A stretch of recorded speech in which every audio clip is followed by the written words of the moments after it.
کوئی بیمار ہو جائے, کوئی چیز گم جائے, کوئی پریشانی تھوڑی بہت آ جائے تو پھر اس کو بہت زیادہ پریشانی ہوتی ہے, کیونکہ اس کا تو مقصد ہی عیش عشرت اور خواہشات اور خوش رہنا تھا, تو اس کو پھر بہت پریشانی ہوتی. اور یہ جو اللہ کی راہ کے لیے, اللہ پاک کے رستے کے میں سفر ہوتا ہے تو اس کی ہر چیز ہی سعادت ہے. ابھی کچھ دن پہلے ہم عراق میں ساتھی کوئی 50-60 لوگ تھے ساتھ ادھر, وہ جب حملہ ہوا نا, وہ جو شہید ہوئے, جو ان کے جو بندے, کافی بندے ہوئے, ساتھ ان کے بندے بھی تھے کافی, اور بھی پھر تو وہاں وہیں تھے. تو وہ جو ادھر بغداد میں ہی, یعنی جو دوسرا حملہ ہوا بالکل وہ قریبی ہمارے جو دوسرے رات کو پھر وہ جو انہوں نے کیا, تو یہ کاظمین جگہ ایک جہاں سیدنا امام موسیٰ کاظم رحمۃ اللہ علیہ, جو امام جعفر الصادق رحمۃ اللہ علیہ ان کا محلہ ہے یا ان کا مزار ہے, مقام ہے ادھر, تو وہ وہیں اس کے قریب ہی ہوا. تو وہ جو لوگ تھے ساتھ ہو گئے بھائی, یعنی بھائی حملہ ہو گیا, آپ جا نہیں سکتے, ہم ادھر ادھر خطرہ ظاہر ہے, جنگی ماحول یکدم تو بن گیا نا ادھر. تو ان سے میں نے یہی عرض کیا کہ بھئی آپ جن ہستیوں کی زیارت کے لیے یا جس مقصد کے لیے آئے ہیں, حضرت امام حسین ہو گئے, سیدنا علی کرم اللہ وجہ الکریم, یہ مطلب یعنی ابو حنیفہ ہیں دوسرے, تو یہ ہستیاں اپنی سعادت انہوں نے سمجھا کہ اللہ پاک کی راہ میں موت, زندگی بھی اللہ پاک کی راہ میں گزرے اور موت بھی اس کی راہ میں. تو سیدنا امام حسین رضی اللہ عنہ کہاں سے چل کے, مدینہ شریف سے چل کے وہ یہاں آئے اس مقصد کے لیے. تو میں نے کہا آپ تو قدرتی ادھر ہیں, تو اگر آپ واپس چلے گئے تو میں سمجھتا ہوں یہ اتنی خوش قسمتی نہیں جو یہاں انہی کے شہر میں, انہی کی جگہ میں موت تو آنی ہے. جو بندے ادھر رہ رہے ہیں, کوئی ہاسپٹل میں مر رہا ہوگا, کوئی ایکسیڈنٹ میں مر رہا ہوگا, کہیں نہ کہیں, تو اللہ کی نام. تو مقصد بات کرنے یہ ہے کہ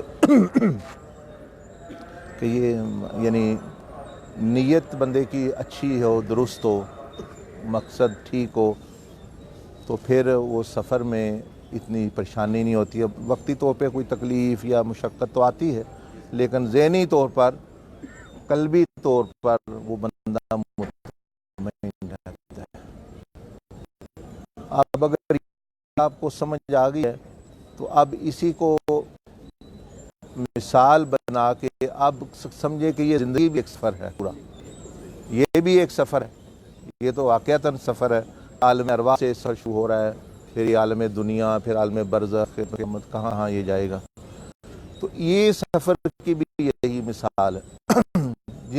جو لوگ اس زندگی کو بے مقصد گزار رہے ہیں, یا انہوں نے مقصد کو بیوی بچے دنیا مال عہدہ بنا لیا, ان کو پریشانی ہوتا ہے. کسی کو آپ پہ سے باہر ہو گئے, کوئی خوشی کر لیتا ہے, ڈپریس لازمی ہے. یعنی اللہ نے قرآن میں فرمایا من اعرض عن ذکری, کہ جو اللہ کی دی ہوئی ہدایت اور رہنمائی سے منہ پھیرتا ہے, فرمایا کہ وہ ڈپریس ہی رہے گا. یہ جو لوگ کہتے ہیں اس سے پیچھے نقطہ آپ دیکھیں گے تو وہ ہوگا کہ اللہ سے دوری. وہ پیسے کا نقصان ڈپریس نہیں کرتا, نہ ہی کسی کی موت فوت ڈپریس کرتی ہے, نہ ہی کسی کی بیماری ڈپریس کرتی ہے. یہ سمپٹم ہوتے ہیں جو اللہ پاک استعمال کر رہا ہوتا ہے, یعنی ان کو ڈپریس کرنے کے لیے. یہ چیزیں نہیں اصل میں ڈپریس کرتی.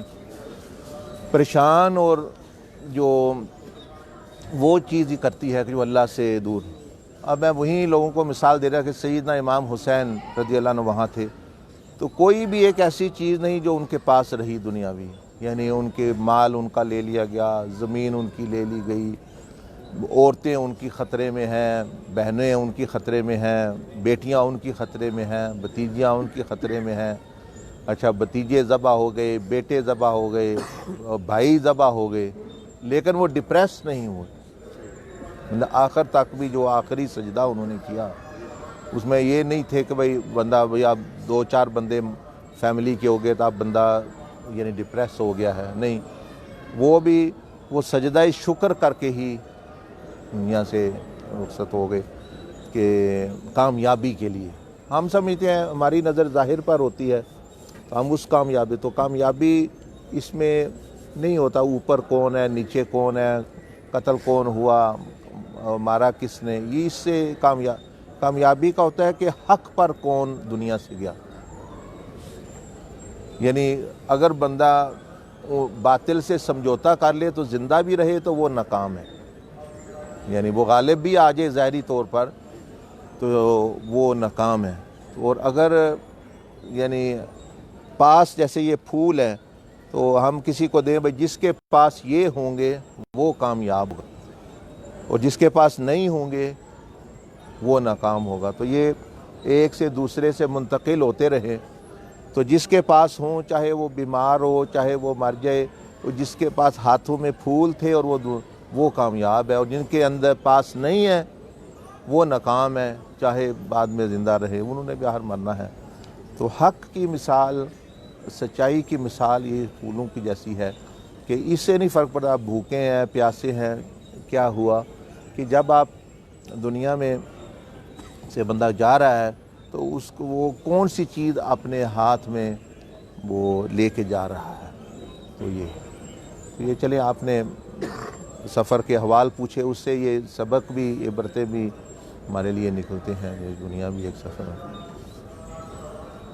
مراکو میں ہم گئے تو وہاں ایک جذوب، ایک تو ایسے ہی کہہ دیتے ہیں لوگوں کو، ایک صحیح معنوں میں مجذوب جو ہوتے ہیں، یعنی ہوتے تو وہ بڑے عارف اور اللہ پاک کی معرفت رکھنے والے، لیکن ان کی عقل دنیاوی معاملات میں بالکل ختم ہو گئی ہوتی ہے، ادھر توجہ نہیں کرتی وہ، لیکن وہ ہوتے ہیں اپنا یعنی آتے ہیں۔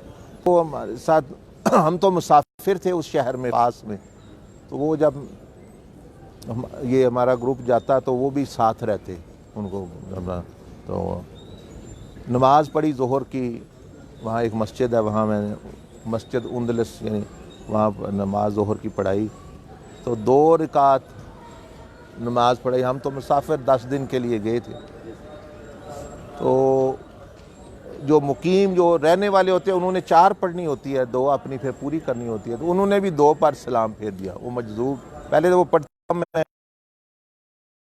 2 پر سلام، تو میں نے ان سے کہا کہ جو آپ بھئی یہاں کے رہنے والے ہیں تو ہم تو مسافر، تو انہوں نے کہا ارواح سے سفر میں ہی ہیں، وہ مجذوبوں والی بات، انہوں نے کہا ہم بھی عالم ارواح سے ہمارا بھی سفر شروع ہوا ہے، ہم بھی مسافر ہی ہیں، تو یہ بھی تو یہ بات ہے ماشاءاللہ۔ اور کوئی کسی نے کوئی بات پوچھنی ہو تو کوئی، ورنہ پھر جو ہے اجازت لے لیتے ہیں۔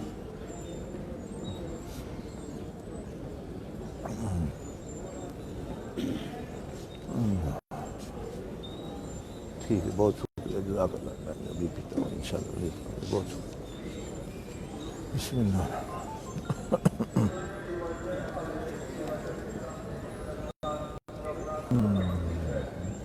دیکھیں جتنے بھی بندے یہاں کھڑے ہیں نا،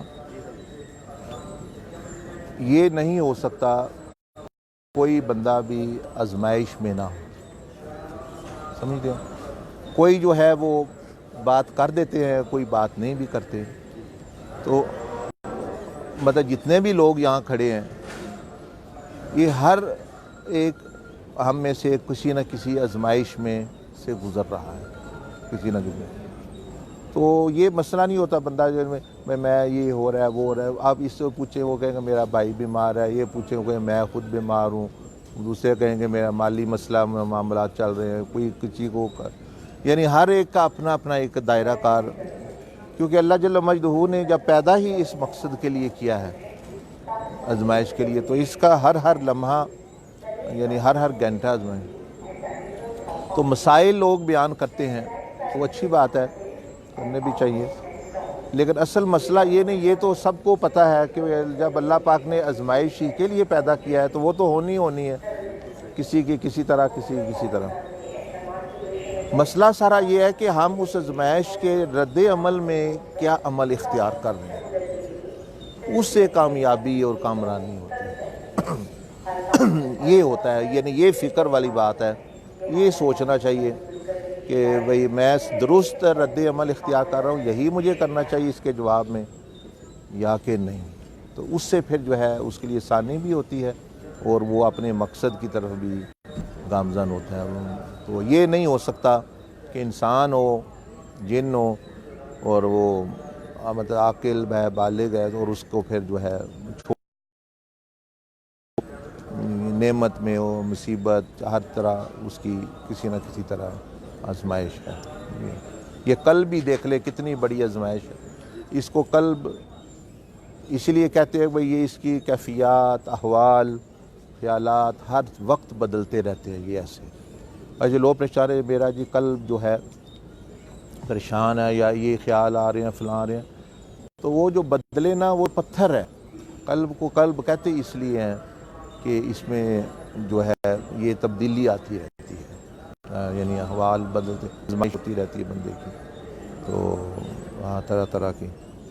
تو جب اللہ پاک سے جڑ جائے تو پھر یہ اس لحاظ سے ایک بڑا مطمئن ہو، تبدیل آزمائشیں پھر بھی اس پر چلتی رہتی ہیں، آتی رہتی ہیں۔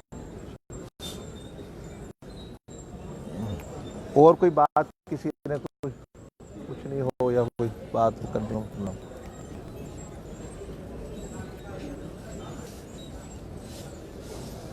السلام علیکم ورحمۃ اللہ۔ ماشاء اللہ ماشاء اللہ، ابھی پہنچے اور خیر وفیت ہے، اللہ پاک۔ آ جاؤ بھائی، آ جاؤ، ماشاء اللہ۔ کیا حال ہے؟ کیا نام ہے آپ کا؟ ماشاء اللہ، بہت اچھا۔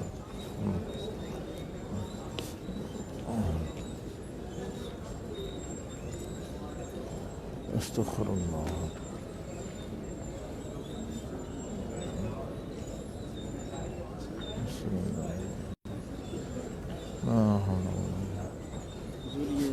غیر مطمئن نفس جو ہے نا، جی جی اس کے لیے اطمینان نصیب نہیں ہوتا، جی، اس کے لیے کچھ ارشاد ہیں؟ غیر اطمینانی سی محسوس اور اللہ کے حضور ہر وقت شکایات کرنا۔ جی اس کے بارے میں دیکھیں، جو اللہ کے حضور شکایات یا شکوہ اس طرح کی چیز، یہ پچھلی دفعہ میں نے بیان بھی کیا تھا اس میں کہ سیدنا یوسف علیہ السلام جو اللہ کے پیغمبر گزرے ہیں، وہ بھی کافی آزمائشوں سے گزرے۔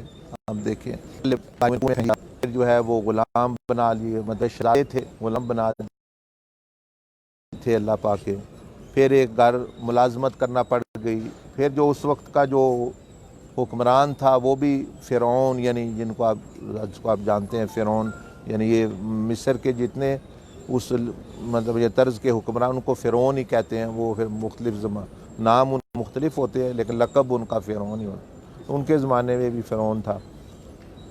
پھر جو ہے الٹا وہ ایک گناہ کی دعوت ملی، پھر الٹا جو ہے الزام لگ گیا، پھر جو ہے وہ جیل میں بے گناہ بند ہو گئے، پھر آئے۔ آپ دیکھ رہے ہیں کتنے، ہم تو کچھ بھی نہیں حساب کریں۔ تو انہوں نے یہ فرمائی، جو آپ نے سوال کیا اس کا جواب انہوں نے دیا ہے۔ تو انہوں نے فرمایا کہ دیکھو کہ اللہ پاک سے، اللہ پاک کا شکوہ کبھی نہ کرنا۔ ہاں اللہ پاک سے مخلوق کا شکوہ کر سکتے ہو، شیطان کا شکوہ کر سکتے ہو، اور اپنے کمی کوتاہی کا، اپنے نفس کا، لیکن جو ہے اللہ پاک سے جل جلالہ سے اللہ کا شکوہ نہ کرنا۔ وہ اس لیے کہ انہوں نے فرمایا کہ اللہ پاک نے خود فرمایا ہے کہ ان اللہ لا یظلم مثقال ذرہ، کہ میں ذرہ برابر بھی کسی پر زیادتی ظلم نہیں کرتا۔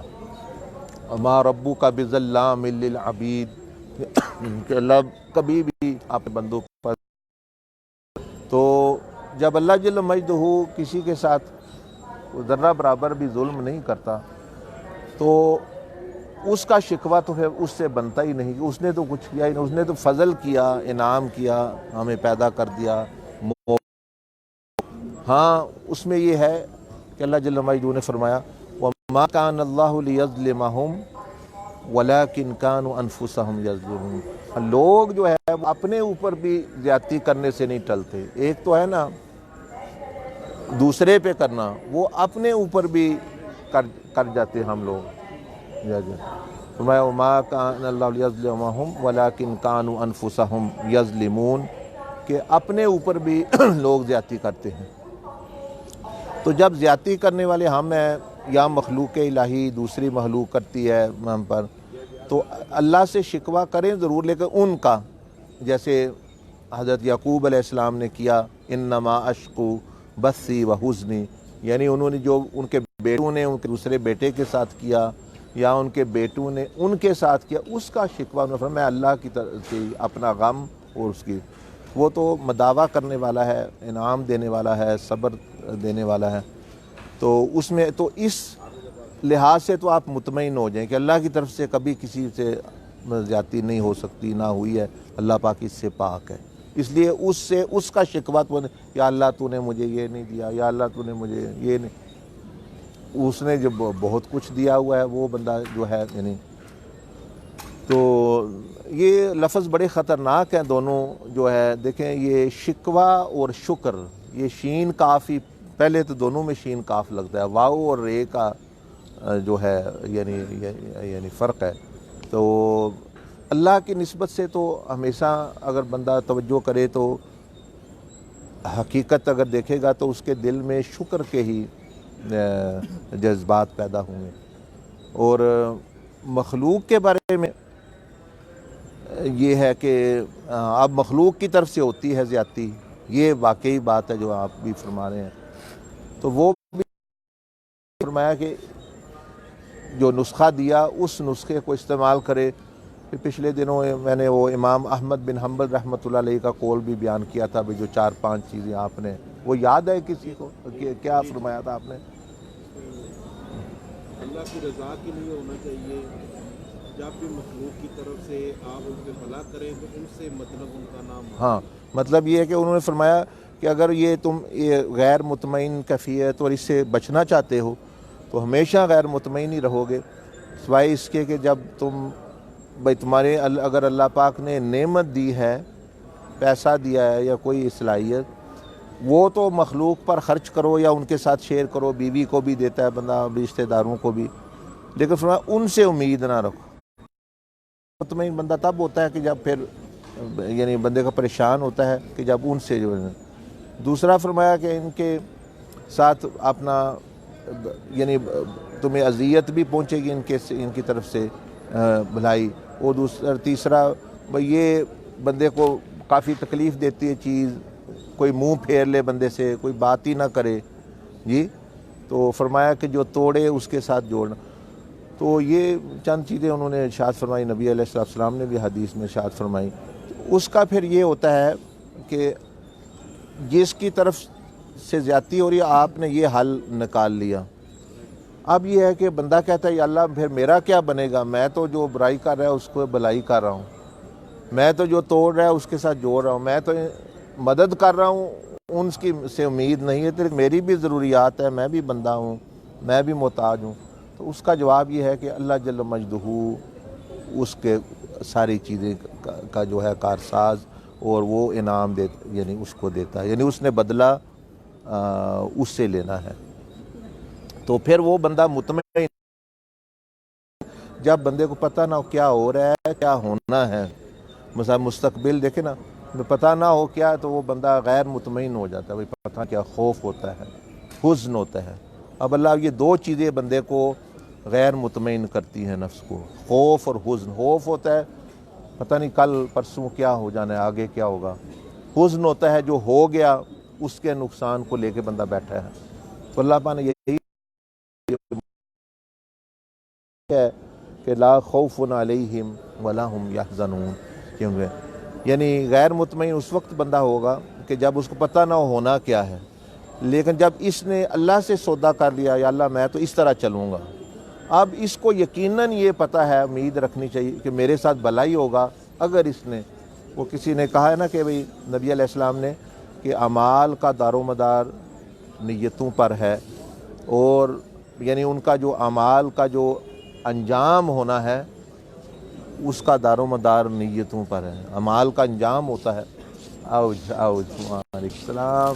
ماشاء اللہ ماشاء اللہ ماشاء اللہ. ٹھیک ہے ماشاء اللہ. تھینک یو, بہت شکریہ, جزاک اللہ.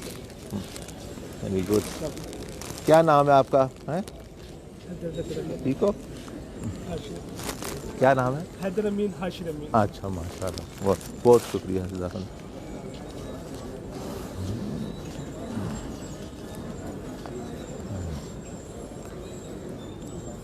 ہاں تو اس طرح میں عرض کر رہا تھا کہ اگر بندہ یہ اس کو پتہ ہو منافع, دیکھیں بندے نے انویسٹمنٹ کر دی ہے, بندہ جو ہے وہ مستند ہے, اچھا ہے, یا کسی کاروبار میں اس کو اب اس سے نفع, غالب امکان یہ ہے کہ نفع ہونا ہے, تو وہ بندہ مطمئن ہوتا ہے کہ نہیں ہوتا؟ بھائی مجھے تو نفع ہی ہونا ہے. اب اگر یہ ہو نفع ہے ہونا ہے نقصان, پھر وہ غیر مطمئن ہو. تو جب اللہ جل مجدہ کے ساتھ معاملہ بندہ کرتا ہے, کوئی بھی چیز ہو رہی ہے, مخلوق کر رہی ہے زیادتی, آپ کر رہے, کوئی بھی ہو رہا ہے, تو یقیناً یہ ہے کہ اللہ جل مجدہ یعنی اس کے لیے بہتری ہوگی. تو اس کو تب پھر دل مطمئن ہوتا ہے کہ چاہے جو کچھ بھی ہو رہا ہے میرا انجام, جس طرح میں کہتا ہوں حضور علیہ السلام میں, اعمال کا دار و مدار نیتوں پر, یعنی اعمال سے مراد کے اعمال کا جو انجام ہوتا ہے بھئی اس کا نیت کا ہی ہونا ہے. مثلا عمل ہم نے کر لیا, نیت اچھی ہے, تو گویا نیت اچھی ہے تو انجام اچھا ہے, اس کے حق میں کم از کم اچھا ہی ہوگا. تو یہ تو پہلے ہی بندہ جان سکتا ہے کہ میرا انجام کیا ہونا ہے, یا اندازہ اس کو ہو سکتا ہے. کیسے؟ کہ صرف اپنے اندر دیکھے کہ بھئی میرا مقصد اور نیت کیا ہے. اگر زندگی کا انجام دیکھنا ہے تو وہ بھی بندہ دیکھ لے میں کس مقصد اور نیت کے تحت زندگی گزار رہا ہوں, اسی طرح اس کا خاتمہ ہوگا. تو اب بزرگوں نے فرمایا نا کہ بندہ مرے گا اس حالت میں جس حالت میں وہ زندہ, یعنی اندر جس حالت میں رہی ہے. تو یہ جو بندے آپ دیکھتے ہیں بعض گناہگار ہوتے ہیں, خاتمہ اچھا ہو جاتا ہے, تو وہ ہمیں گناہگار لگ رہے ہوتے ہیں ظاہری طور پر, اندر کے طور پر, باطنی طور پر ان کی نیتیں, ان کی چیزیں اچھی ہوتی ہیں تو ان کا انجام اچھا ہو جاتا ہے. اور جو آپ دیکھتے ہیں یہ بندہ بڑا اچھا تھا, انجام برا ہو گیا, وہ انجام برا اس وقت نہیں ہوتا اس کے عمل کی وجہ سے, وہ اندر اس کی نیت خراب ہو چکی ہوتی ہے, دوسروں کو پتہ نہیں ہوتا, وہ سمجھے لے بھئی بڑا نقصان ہو گیا, بڑا یہ, ایسی بات نہیں. تو آپ دیکھ لیں شیطان کو سب دیکھتے تھے بھئی یہ بڑا اچھا ہے, بڑی عبادت کر رہا ہے, یکدم کیا ہوا اس نے سجدہ نہ, اب لیکن وہ سبب اصل میں وہ سجدہ کرنا یا نہ کرنا اس کا نہیں بنا, وہ جو اس نے نیت خراب کر لی تھی حسد کی وجہ سے, تکبر کی وجہ سے, اندر سے بھئی میں نے اگر ایسا معاملہ آ گیا تو میں نے اللہ کی بھی نہیں سننی کیا ہے. تو وہ نیت اس کا, دوسرے حیران بھئی یکدم یہ کیا ہو گیا. تو فرعون کو دیکھ لیں, فرعون نے کلمہ بھی گویا ایمان بھی وہ لے آیا مرتے وقت, لیکن اس کی اندر سے نیت ٹھیک نہیں, تو اندر انجام تھی, تو اللہ پاک نے فرمایا یہ قبول نہیں ہے. مرتے وقت جب وہ دریا میں غرق ہو رہا تھا, اللہ پاک نے فرمایا الآن وقد عصیت من قبل وکنت من المفسدین. تو مطلب ہے یعنی یہ چیز احوال پہ پوری طرح یعنی, تو اس لیے بندے کو چاہیے جو بھی ہو رہا ہے اللہ کے ساتھ, جسے مشائخ فرماتے ہیں کہ صدق یعنی سچا رہے, تو اس کا کوئی نہ کوئی انشاءاللہ اس بہتری اللہ پاک اس کے لیے نکال دیتا ہے. اور جو اللہ کے ساتھ بے ایمان ہو جائے, سچا نہ رہے, تو چاہے حالات ٹھیک بھی ہوں ظاہری طور پر, یہ انجام زیادہ تر برا ہی ہوتا ہے اس کے لیے.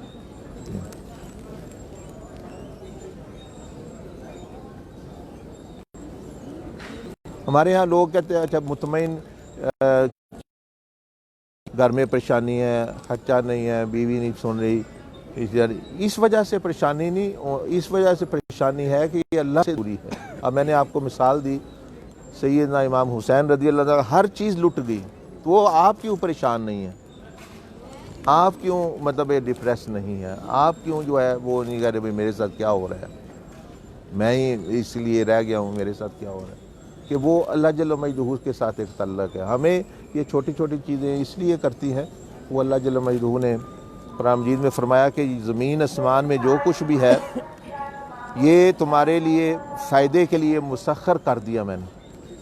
اب کیا مطلب یہ کہ ان چیزوں میں وہ طاقت نہیں ہے آپ کو نفع دینے کی, یہ اللہ نے کیا ہوا ہے مسخر.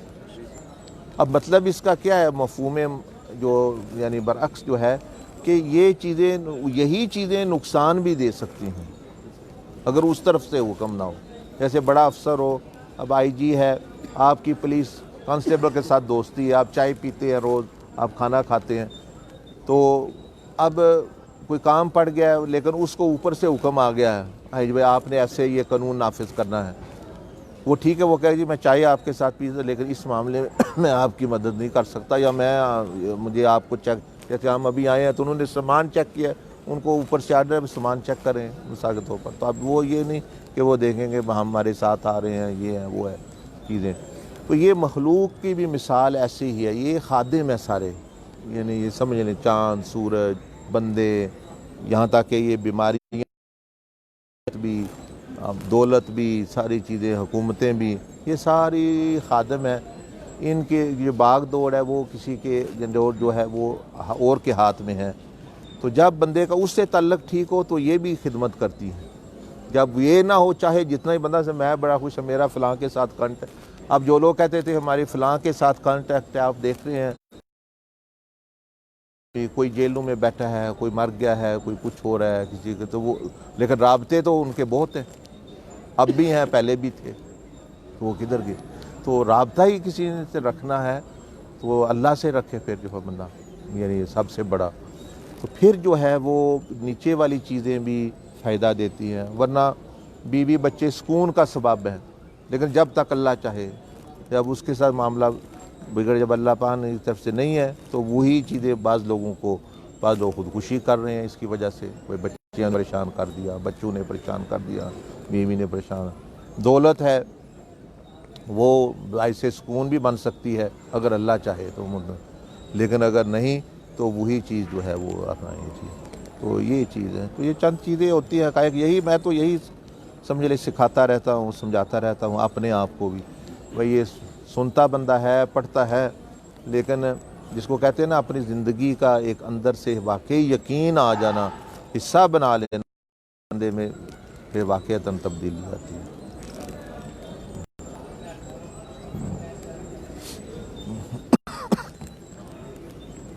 اور کوئی بات تو نہیں کسی نے ہے؟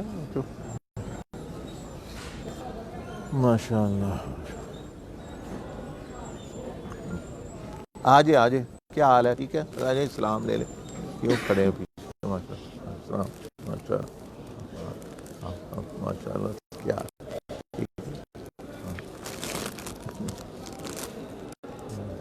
آپ لوگوں نے تو نہیں کچھ پوچھنا ہے, کوئی گال پوچھنی ہے آئے السلام علیکم. نہیں ٹھیک ہے,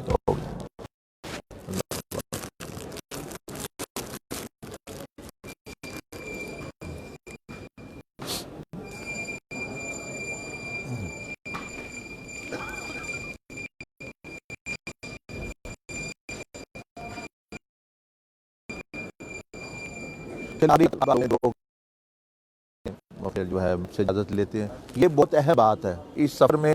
میں سوچا تھا کہ میں یہی بات سمجھاتا ہوں گا, یعنی اس سفر میں یہ بھی ایک مطلب نا 2-3 مطلب چیزیں ہوتی ہیں میرے ذہن میں, ان کو بیانات میں چیزوں میں, ویسے تو چلو جو موضوع کے طابق بعض دفعہ بیان ہوتا ہے, لیکن مقصد میرا ہوتا ہے اس کی کچھ بات کو سمجھانے کا.